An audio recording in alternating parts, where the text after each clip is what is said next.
I suppose even if you go like Beastmaster +1, you're going to have the wild axes that I think he's going to need into that lane as well. So I don't know. We'll see how they end up making these lanes work, but I just think that if you shut down Force, they're going to have a hard time. What are we chuckling about?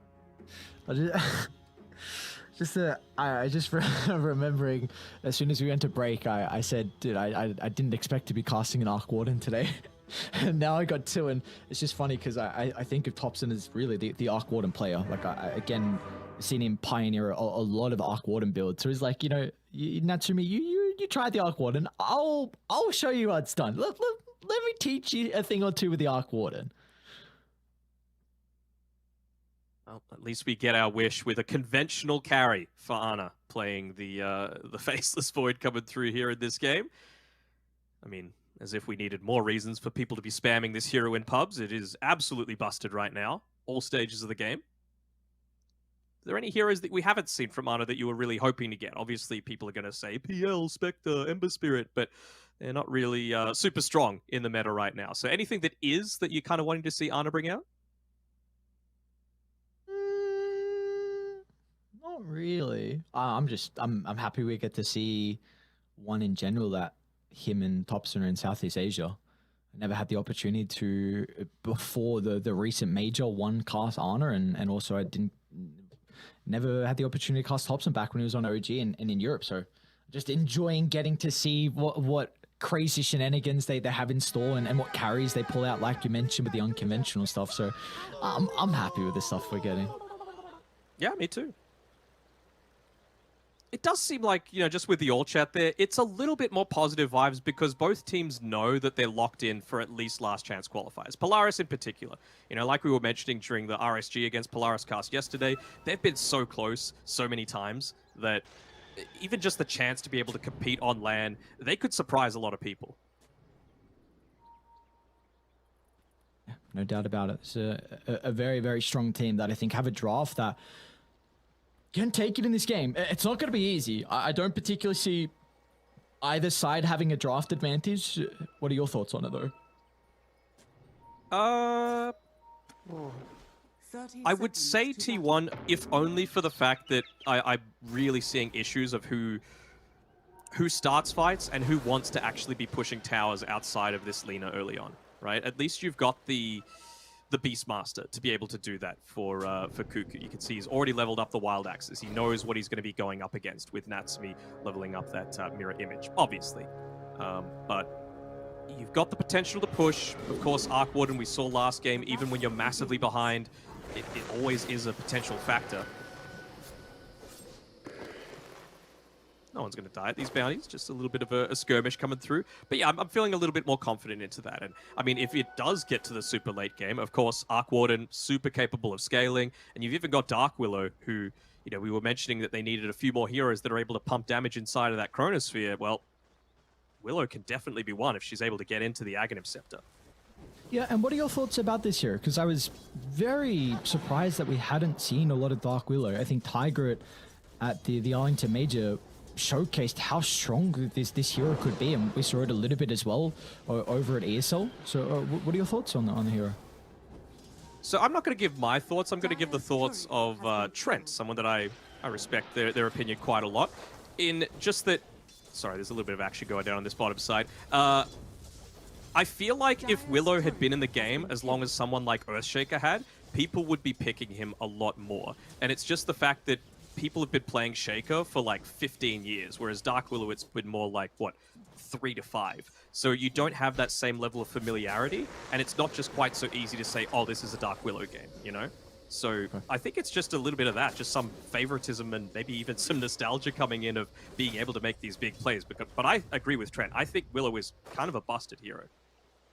Yeah, I do think maybe some issues with in 7.32, even though I think some of the changes to the abilities were really nice, just like value of life changes. I think maybe the levels is what could potentially impact her, because she's one of the supports that she needs that level 12. Needs to get levels, and exactly right. You need that level 12.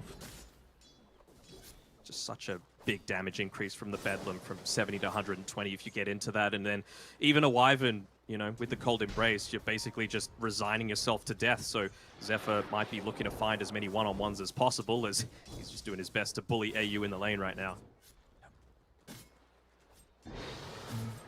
Like we were mentioning though, we saw the Arc Warden previously played in the carry role. This time it's going to be played in the mid lane. You were mentioning the draft that there's not a lot of heroes that can lane well against the Lina. Do we feel like Thompson at least is going to be able to find his farm in this matchup? It's fine enough, like, especially now that you've got the Spark Wraith up to level 3, you know, 180 damage, you're always going to be able to secure the reliable last hits onto the range creeps. So that makes it fine enough. That's oftentimes one of the bigger issues with going up against the Lina, is that she just harasses you out very easily, as we see just then. Top side looks like it's being relatively fine, although we got a little bit of pulling happening here with Force just trying to get some of those early levels. Again, it's so important for him to have that solid start to this game. He's going into the armlet just to give a little bit more of that scaling potential and even just the tankiness to be able to jump in and out of these team fights. But if he's not getting kills and if he's not starting fights, who is? Do we feel like there's going to be a stage in this top lane where Polaris can play aggressive instead of just looking to continue to cut the wave? Because we were mentioning like this Skyth Mage is a very good lane matchup versus the Undying, but the Undying also counters out the Marcy very well. So do we feel like Polaris will ever have a stage where they can kind of play the normal lane? I think they can, and it probably needs to be on Ana, to be honest. But they need to get a few more right clicks in onto Ana. I feel like they've just been a little bit too passive about that in the laning stage. He's still got 3 tangos to play around, and Force never wants to go forward and try and trade with him. It's going to need to be Xavier's doing that. Even just like Ana's positioning in the lane, he's making sure to stay more on the left-hand side of the lane, just as far away from the Skywrath Mage as possible, so that if he tries to go for some of these right clicks, the creeps are going to aggro. He gets it right that time, but with all this attention being brought through, Whitemon's able to get a creep pull off. So the lane just continuing to go well for T1. This is something we've seen multiple times though from T1's games, and I guess a recent example of that was the previous game. They tend to win a lot of their lane matchups, and not just a couple of lanes, but often it's a lot of their lanes, and you know, sometimes even all 3 as well. So at least this time for Polaris to see bottom lane, Natsumi's getting his farm, Lelouch is well expected, top of the last hits on the Lina. Yeah, it is to be expected. I mean, they just want to have 1 point in the Call of the Wild on Cuckoo. Is this going to be a first blood coming through here? Ooh, run away. Is he going to deny himself, maybe? Out of regen on Zephyr. Might even go for the TP, and it looks like he'll be able to land it. Oof. But now does this set up for a potential kill onto Cuckoo? I mean, you aren't holding on to a point of the ensnare, so I was thinking maybe they could look to play around that if with the double slows coming through from the Wyvern. Should be able to get another pull off on AU, and maybe once he hits level 3, they'll try and go for a kill. Top lane, Undying's in some trouble. Force with the drag back thanks to the dispose, but as soon as Ana shows up, Polaris have to be hesitant. Great use of that time dilation. Just leveled up from Ana, and you see straight away Polaris like, all right, we can't continue on playing aggressively. Yeah, nice pull on this bottom side by AU. I think this is a triple stack of the small camp, so really pulling the lane back, forcing a few more potentials to be able to go for kills onto the Beastmaster. You've got the potential for it, and you can see this time around Natsumi, he holds on to the point of the ensnare, and he's actually going to go for it right now. Cuckoo's in some trouble. He's got a Fairy Fire and some stick charges, but that won't be enough to keep him alive. Won't it? No way. All right, Will, Cuckoo, okay. Was not expecting that. Thought Natsumi was going to be able to keep up with his real Naga style, but not the case. Cuckoo survives, but doesn't have the greatest resource pool, so might be forced all the way back to base. He's got the Helm of Iron Will at least for some of that regen coming through. River up top, Lelouch. Okay. Has enough mana for the Laguna Blade. Whitemon's going to at least be able to get the Tombstone out before he dies. At Whitemon, they don't even get the kill on the Undying in our T1. They can move towards Lelouch at the mouth of the pit as Thompson finds first blood on the Arc Warden. AU's able to get the Tombstone bounty, but this is exactly what you want on T1. Obviously the first blood on the mid laner that serves to dominate the lane, but it's taking a lot of attention away from Cuckoo, who is able to get this lane pull off because you don't have the Raz of multiple heroes coming in onto you. He's up to level 5 now. And you can really look to start pumping in a little bit more pressure around the map. Might look to get some aggressive on Ana top lane. Ana play with the spell casting. Ana though is Dude, this time dilation. What an ability. Oh my lord. And I mean, they're playing for the late game this time around on T1. Look at Ana. He's going into the Midas super early on. He feels like the lane's gone well enough. You obviously want to have something that's able to farm up, considering Naga, Lina, they're pretty good at choking out a lot of the areas of the map that you're capable of farming, just with the illusions and the speed that you're able to push these lanes out. So Midas feels like the ideal item. Look at this. Thompson and Zephyr combined together onto AU they go. With the Observer Ward in the jungle, they're able to scout out the Wyvern's positioning. And both sides have recognized the importance of playing around the mid lane. Thompson, with his early use of the Tempest Double, can really bully out the Lina, who has some difficulties when multiple heroes are on top of her early on. Yeah, absolutely. And they have the potential for that, right?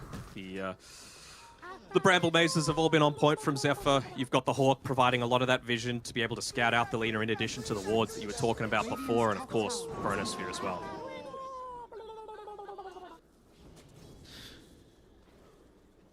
You were just mentioning as well about the scaling potential in T1 in the late game. Do you feel like Polaris can't match that with the heroes they have? Because I feel like they have a really strong late game on Polaris as well.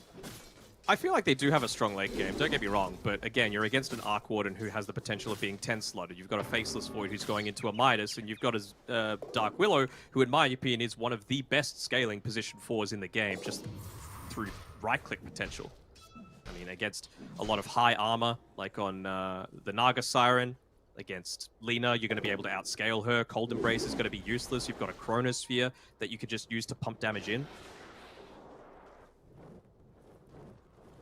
Then it's going to come down to the importance of Polaris being able to get on top of the Arc Warden, because I do think they have answers in the Chrono, at least against the Void's damage, but it's going to be the question of the magic damage. And well, speaking about the Arc Warden, Thompson getting very aggressive this game, making early maneuvers with Zephyr into the jungle. Lelouch has a Fairy Fire also to play with, but another round of the Spark Wraith will connect.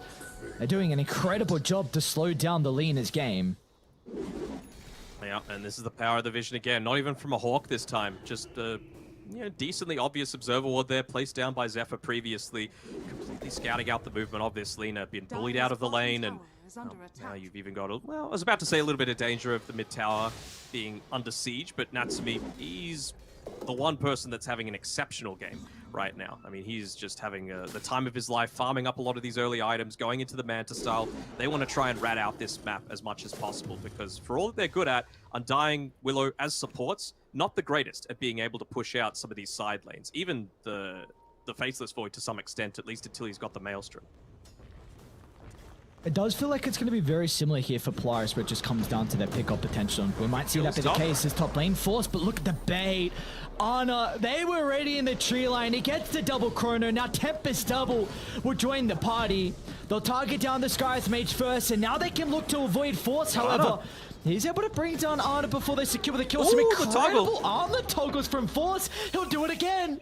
The Marcia will reign supreme throughout this skirmish. Beautifully done from Force. Some individual brilliance, and that's what they need to net them apart from the lads on T1. Now, I thought he was about to die to those to that creep wave between an armlet toggle after that all, but no, fantastic play coming through from him. It was a great bait as well coming through from Ana. But yeah, clearly just not valuing the armlet build. It's not super traditional on the Marcy these days. A lot of them look to try and itemize into that super early BKB. Doesn't even have boost, right? Just on the rebound. What is this? He's man fighting. Zephyr's got 6, so there is kill potential. Ramble not gonna connect. Also, if he gets another armlet toggle off, he might be okay. They're gonna go into the tower though. With the Bedlam damage and the Arc Warden, they will not get the kill. Ooh, careful there, sir. Lelouch was about to say he's coming top to potentially look to defend against this push. I don't think you're going to put the highest priority on this tower, right? Like, sure, you're playing on Radiant. You want to make sure that you can have better access to that Roche pit. And of course, that tower provides a lot of safety to be able to keep the high ground warded. But no one really needs to be taking this jungle. Of course, Naga Siren can, but it's just even more effective at shoving out some of these more dangerous lanes, and well, Natsumi knows that best.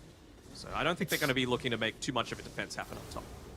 It's nice that we do see Natsumi into the jungle early and giving the space over to AU, because he already has the level 6, and Like I know you're the Winter Wyvern specialty, so what are we expecting out of him in a game like this? Like, what is kind of the item build that we might see from AU to really put some impact into game 2? I mean, I normally build Wyvern the exact same way every single game because I'm a degenerate, but I think this is the game where you need a Blink Dagger. You know, again, like I was saying before, as long as the Naga and the Wyvern aren't both caught inside the same chronosphere, I think you're going to be fine. Speaking of Wyvern and potentially getting caught here, gets roared up and some solo experience being given over to Cuckoo. That's a really big deal. You need to make sure that you're getting that Helm of the Dark Overlord available as quickly as possible. As soon as Whitemon drops the Tombstone down, Natsumi's going to have to back up. But yeah, you just got to go the Blink Dagger so that A, you're able to get those defensive saves off, but more importantly, there will be times, occasionally, where Cuckoo, as great of a player as he is... Force is going to be in some trouble top, I think. They TP'd in one, and Zephyr's under cover of the Invis. He does have the lead, so the Sky behind her at the moment might be able to get a rebound target to back to safety, but... The chain control is perfect from T1 along with the damage. This will open up bottom now, as Cuckoo's also going to be in some trouble. Oh no, they missed a stun though. They will not have the opportunity to be able to TP out. The curse can always stop that. Oh my lord. Let's see if he goes for a TP out. I think they'll still have the damage to get the kill afterwards. And it looks like they will. Cuckoo's not even going to make the attempt. They might lose AU. Golden Brace will buy him some time. But in the end, at least they get the tier 1 tower here for Cuckoo. Do indeed. He's just creating a lot of space out on the map. What I was saying before is you've got the potential of that curse once the Helm of the Overlord's available, so that's just another added benefit of going into a Blink Dagger style on this Winter Wyvern this game.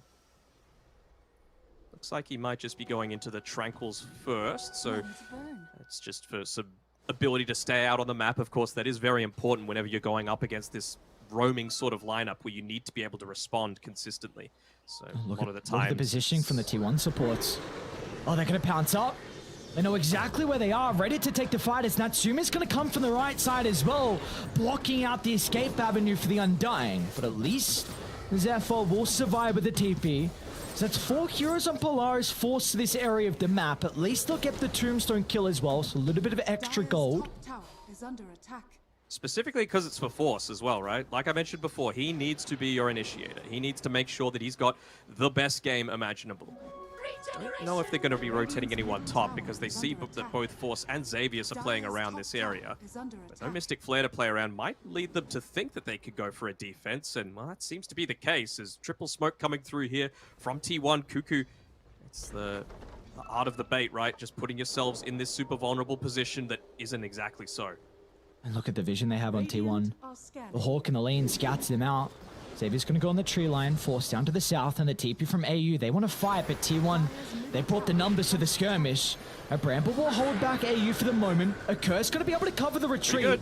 Do they consider about going back in on Polaris instead? It's going to be the Arc Warden that gets the kill. And they won't even have to commit to try and help out. Now Natsumi with the song. Can he catch up to Cuckoo? Now with the bonus movement speed, he will be able to close the distance, and Lelouch can fall with the LSA as well. Cuckoo attempts to try and disrupt this with the roar, but it's not going to be there fast enough as Polaris, beautifully done. They bring the numbers to take the skirmish. They find a 2-for-1 trade and can now look to take the tier 1 tower. So much value being given over to Force, and I love it. This is exactly what they needed to do. Natsumi with his Naga Siren, as well as the Lelouch. What are we chuckling at now? Just the fact that there's a sentry blocking the small camp down bottom and an observer ward as well from Raider. They're like, dude, Arna screw and dude, look at the jungle. Arna can't farm anything. They blocked out the hard camp of the triangle. The Ancients are blocked as well. He'll kill it one more time, but Polaris just want to slow them down.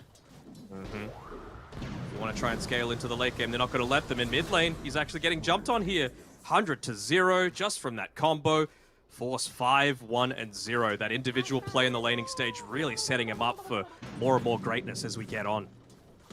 And that kill is all set up because they blocked the camps. Because Arna can't farm in the jungle, he has to show in the lane, maybe taking away the farm from a support who'll take that aggressive farm or tops into the Tempest double. So that they get that kill solely thanks to all the camps being blocked. That a really awesome play from Polaris. And now this net worth lead is growing, man. Like Natsumi, this is the thing about the Naga Siren. You can farm so many camps at once. Force is 5-1-0. He's got in a couple Tombstone kills. You always saw the plays up top where he got some kills as well. And this is what you need on the Marcy. Like, you can really struggle with keeping up, but if you get kills, you're going to have a fine time to be able to scale.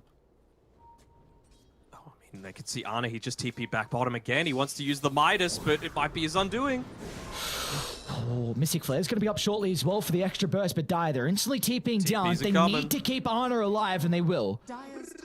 The misstep from Polaris at the start. Not going to be able to net them another kill. Finally, they'll D-ward. They've got a lane ward, though. Might catch T1 off guard. They still see Ana. I don't know. Feels like there's a lot of T1 reinforcements here. Although... they're going to jump in. Straight towards Ana they go with the Mystic Flare. Thought they wouldn't even need it. Force has got too much damage out of the Unleash. Now they're going to chase down more. As AU, no messing around. A Curse for Whitemon. A Laguna Blade as well for good measure. Why not drop a couple of ultimates just to do the mental damage? Realizing that they don't really need the Naga Siren. He's just doing a good enough job of pushing out these other lanes with himself as well as the illusions. The Manta style to be able to just keep spamming out as well into the lanes. No pressure really coming out from this Beastmaster right now, but I suppose they're just looking to play around the Helm of the Overlord as much as they can. Another pickoff. Thanks to another ward. The Vision game was a big reason why Polaris were able to take down RSG yesterday. And this game too has been no different. Another reason, and even against the Beastmaster, who often has the Vision advantage. But I do want to mention the fact that we haven't spoken about Thompson for a little bit of time. Like, he was getting very active early on once he had the level 6 and the rotations out from Zephyr. But Thompson's been back just casually farming up the jungle, working towards this Mjolnir. What are we expecting out of him, though, in this game, maybe compared to Natsumi in the previous game? We're already seeing a difference in the item build, going the Mjolnir instead of the Glimmer Cape. But when does he feel like he could maybe start to show up to some of these early skirmishes? I think the Mjolnir is a little bit more important, where he even doesn't want to turn up to these team fights because you're dealing with a Naga Siren. Naga wants to be pushing out lanes with the illusions, and I mean, you could kind of do the same with the Tempest double, but you want to be able to like leave something in the lane, like the Mjolnir active onto one of these creeps from the Tempest double, so that it's a lot easier. That's a little bit deep. A little bit deep is definitely an understatement. I don't particularly know how he got there. That's a straight Maybe that they... That might have been a bait from Ana, just putting himself out there. He's kind of low. No, they haven't actually used the Mystic Flare. Maybe thinking they could get the solo kill. You can see a lot of this movement coming out from T1. Whitemon playing down here alongside Ana, so they're not going to commit too many heroes. They are rushing instead. Ooh, tries to go for the solo pickoff, and well, the jump away looks like it won't be effective enough, where he gets caught out with the brambles, but definition of space created, right? He just given over to Lelouch. Very much struggled early on with multiple heroes on T1 collapsing behind his tower, but he's been able to keep up in his farm, and the Boots of Travel is going to further enable that.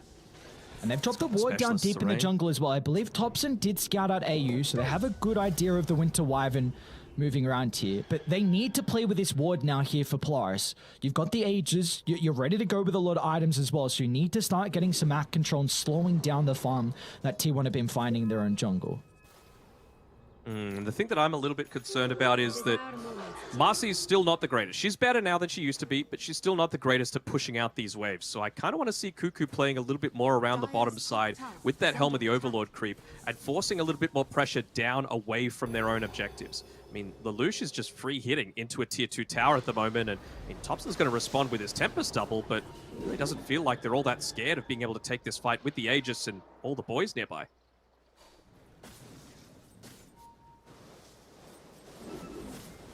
Can't be just walking away from your high ground vision either, right? AU, that Observer Ward. Cuckoo's walking underneath it right now. They've got supports coming through to look to try and D-ward, which they will. Natsumi, he might just actually charge in the middle with the song. Probably not expecting Thompson. Hang on.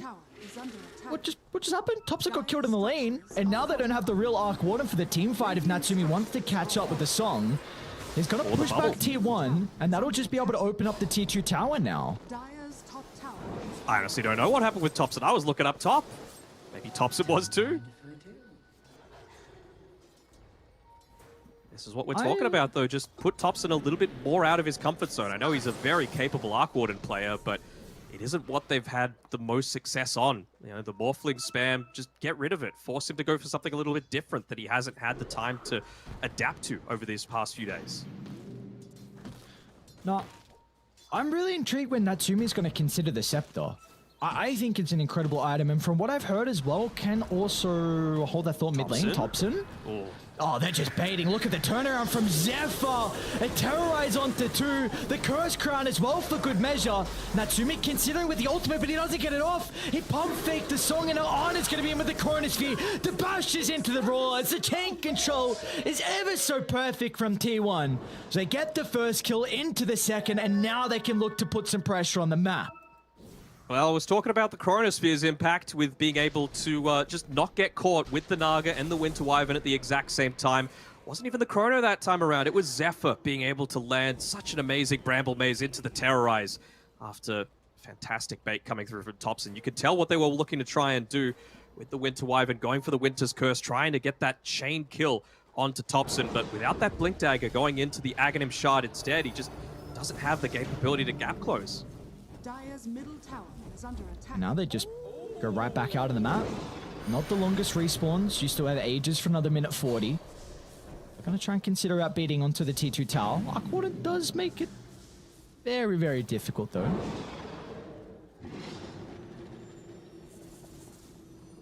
Lane's just getting shoved in. Ana playing around the bottom side of the map, wanting to make sure that he can direct a lot more of that attention away from the main objectives that they're trying to get with this this Aegis. Very, very easy for them to shove out a lot of these waves with the Wyvern, with the Lina, with the Naga Siren, of course. So, second tier 2 tower going down. I think they'd be happy enough just taking away all of these different outer towers on Polaris with this first Aegis. Still about a minute left on it. That's about the same time that you've got for the Chronosphere. TP coming in from Thompson, just doing his best to shove the lane. I wonder if Ana might go for a bit of a lane cut here, or if he's just going to go for the next one.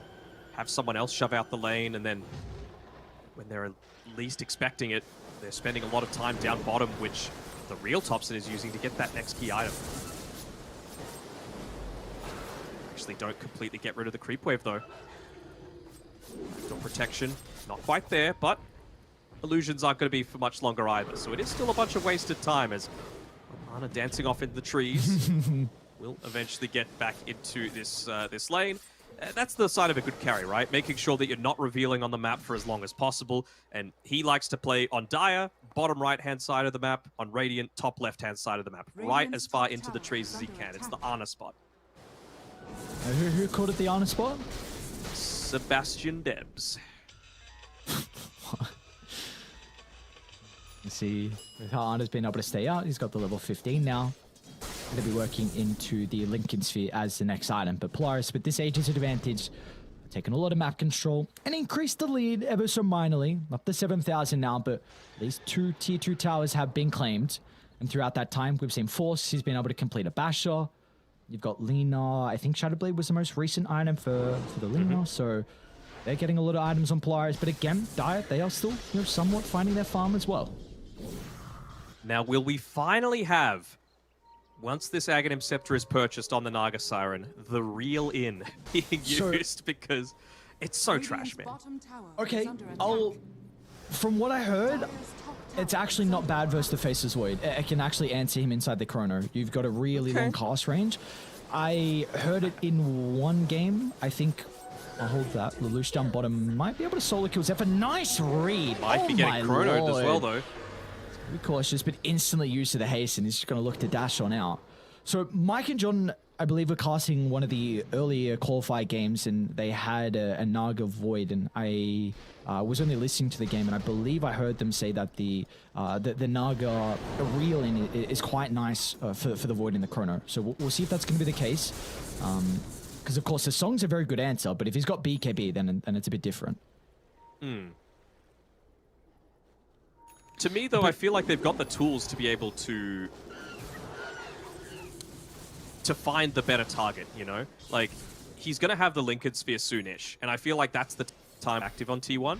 He'll also probably be level 18, so half a second longer inside of the Chronosphere, and maybe that's the damage that they need to be able to kill the Naga Siren, right? You pop the BKB, you've got the Lincolns, there's nothing that the Winter Wyvern's going to be able to do against you. They've got nothing else that's going to be piercing that that BKB plus the Lincoln Sphere spell immunity. Well, it's also another game where we get to see a Beastmaster go into the Ag Shard second. We saw, I believe it was KP yesterday with the early Ag Shard after the Helm of the Overlord. That was a big reason why they were able to succeed in that game. And we'll see if there's going to be a similar thing here for Cuckoo. Because, I mean, how even this game is, and it feels like a lot of it's going to come down to vision and who gets the jump. And that's where Beastmaster can thrive. So I like this item pickup a lot from Cuckoo. Wonder who's going to get the Aghanim Shard if Polaris end up taking this second Roche. Like, you've already got it on the Wyvern. Lena's isn't that amazing. Skyrest isn't that amazing. Do you give it to the Naga Siren just so that if someone else is caught in the Chronosphere, you heal him up a little bit more? Yeah, I think you do. You can consider Lena as well, just because I know you're going this right-click build, but free pathing is... Actually, sorry, never mind, that's Scepter, my bad. Yeah, no, I think you definitely consider about the Naga.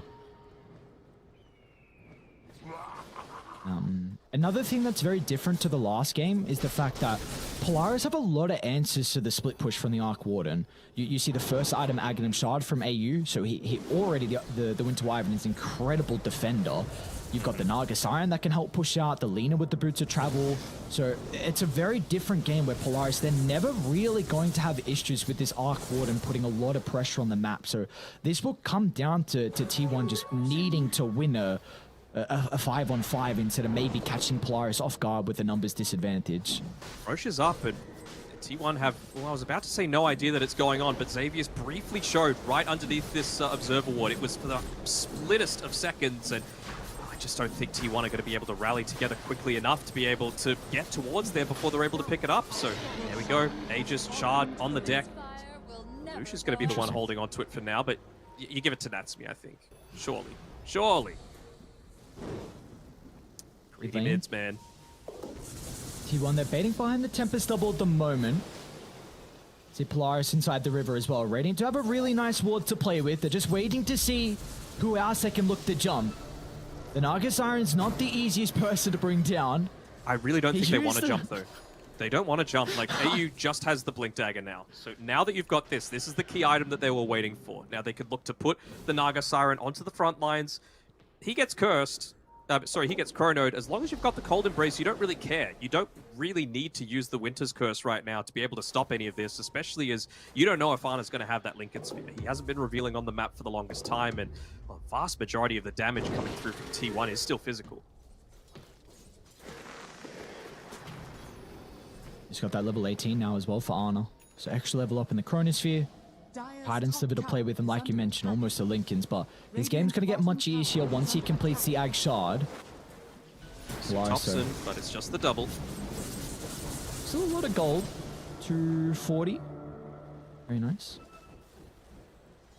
Still... It's all about the stalling game for T1. They've got the better high ground defense. They just want to take this game uber late. See if they can make the Faceless Void into the best carry in the game, which he has the capability to do. Of course, I mentioned before, the power of the Dark Willow if she's able to get into that Aghanim Scepter for herself. I really would like to see Polaris consider a gem pretty shortly. With the towers that they've been able to find and Roshan as well, like the supports are relatively farmed. And this is a game where you just need to stall the map out and make it that T1 can't be playing like they are at the moment. Like Ana still is, you know, kind of sitting in the jungle, but at least continuously pushing out bottom. You need to try and have some advantage against the Hawks. And with a game like this, it's just T1 trying to edge out a victory where they get the numbers advantage. And with a gem, it's going to make it very difficult for that to happen. So I'd like to see that be the next item for the supports. I understand Ana wanting to go for the Aghanim Shard, but his other item that he's got queued up, the Mjolnir, again, it's going to provide that similar sort of asset to what we saw from the Mjolnir on T1, on Thompson, right? Oh no, Ana showed in Natsumi instantly with the Song of the Siren, and the TPs are coming out. They've finally caught the pesky bug that has been a nuisance in their side. AU needs the vision, and they'll find it. They were waiting with the curse. anticipating was going to try and get BTP out. And they'll stop that in its tracks, and now they can look to put some pressure onto the tier 2 tower and, you know, more than likely claim all the outer towers. There's only so much time that you can wait. That's the thing, right? Like, he was literally about 1.5 minutes just sitting in that tree line, but Polaris even more patient. Able to catch him out. Thompson, he's going for the rat play. Might be trying to kill Xavius here, but Cold Embrace should be able to save him, although... as well. They're gonna move in. The Bedlam from Zephyr gets the kill, but gonna sacrifice his own life, and it feels like the end. Polaris, they're happy with that. You get the Tempest double gold, you get the kill onto Zephyr as well, and they might go high ground. They push pretty goddamn fast. That's for sure. Don't have the Wyvern there, which I feel like is still a really key aspect for them to be able to defend this. And then, of course, there's the power of the Arc Warden. Level 18 now, so full 26 seconds on the Tempest double. I'm sure he's just going to look to try and keep them pushed away as much as he can. Even just getting rid of that, enabling the backdoor protection with the Tempest double. So they'll push him away before the Minute of the Aegis expires. More free gold coming through from Lelouch. Natsumi gets no joke of damage into the tier 3 tower. Just over 1,000 of the mid lane, so very nicely done from the Naga. They see AU under the Observe Ward. They are smoked from T1, but it feels like the Wyvern really isn't that ideal pick-off for them. No, but it does mean that if you use the Beastmaster Hawk, then you could find a better target, right? And then you're really not as worried about dropping the Chronosphere. So all the while that AU is playing away from the team, they're just like, well, choke point. We play. That's a lot of vision. Arna, they're all grouped up, but the Chrono, it's on to 2. The Wyvern's not going to be nearby to protect him. Force tried to jump in to chuck them out, but he wasn't able to do so. Arna, though, is going to be cautious. A time walk out to the right side. The VKB will hold it back for the moment. The Bashes from Force locks him into place. Arna still has a time walk to play with, but the BKB's expired, so now they can get on top of the Faceless Void and bring him down. And meanwhile, they've lost out Thompson as well. All the Crawls are crumbling on T1. And now they'll finally deal with Whitemon as well in the backline as Polaris. They're just too far ahead. T1, they don't have the answers to them. And indeed, the legitimate dual core coming through. I suppose T1 have it as well, but in terms of the carry-to-carry matchup, this Naga Siren is just doing so much work. Can't really deal with it with all of these illusions, with a Dark Willow, with an Undying. They're probably going to consider going in onto those tier 4 towers, potentially. They had to use a lot of big cooldowns to be able to even attempt that previous fight. Come here, Black Dragon. Easy 250 gold. Not the Red Eyes Black Dragon. Oh, the second. Didn't realize. Oh, yeah, I got no clue. I just moved past that. You stick around, Cuckoo, jump in, force great reactions. He gets the rob. Look at the damage! Oh my lord, this Lina with the MKB completed. Lelouch is just right-clicking them again. Force is on to Thompson. A Hurricane Pipe will get some distance to Polaris. They don't want to dive under the tower. Maybe the song will buy them some time to reset. Force will have to pop the... Oh, we didn't jump out. It was a bit awkward. The blink away from the Wyvern meant that it was interrupted. He's still able to get away. That's after a buyback coming through from Cuckoo. So some cooldowns expended, but outpost control obtained.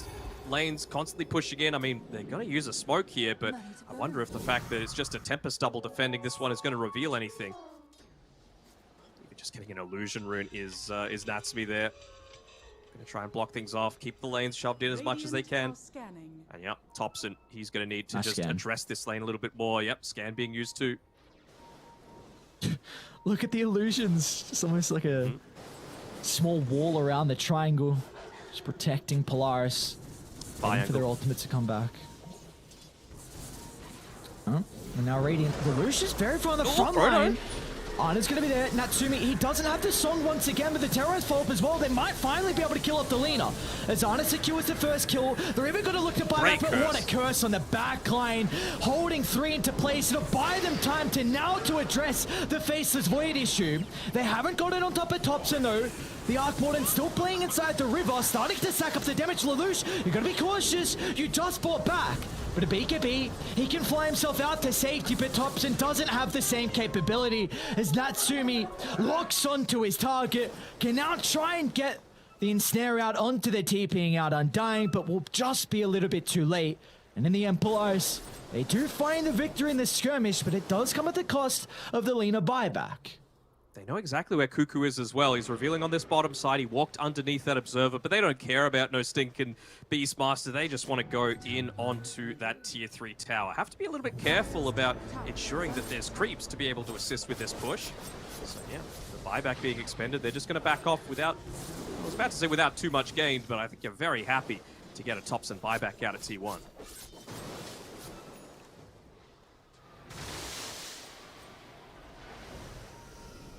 And into Roche they go now. Die with the ward on the high ground. We'll scout this out, but there's just no way they're going to be able to defend it. So third Roche, given over to Polaris, Aegis, Cheese, and Refresher Shard. It's like the Aegis once again to Lelouch. And Natsumi's going to hold the Refresher Shard. Either him or Wyvern. Both of them are very valid carriers, I would say. Yeah, Aegis. Give over to the Wyvern. That's cool. Smoke up. Potential last fight here. 30,000 net worth lead for Polaris. Again, they know that Thompson bought back price, so if they get the kill into the Arc Warden, potentially game over.